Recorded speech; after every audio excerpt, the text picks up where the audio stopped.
தக்காளி 2 வெங்காயம் நீளமாக நறுக்கியிருக்கேன், 4 தக்காளி, 2 வரமிளகா, பூண்டு, உப்பு எல்லாம் வச்சு நறுக்கியிருக்கேன்.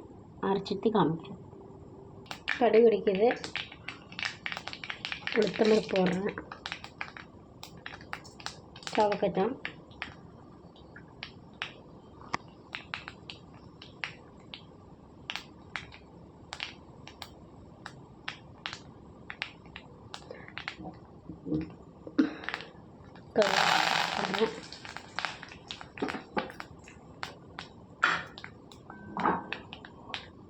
சட்னியை தாளிச்சு போட்டு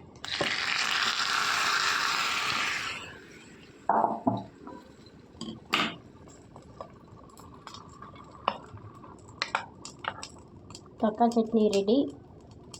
லைக் பண்ணுங்கள், ஷேர் பண்ணுங்கள், வீடியோ பிடிச்சா கமெண்ட் பண்ணுங்கள், கீழே மெசேஜ் பண்ணுங்கள்.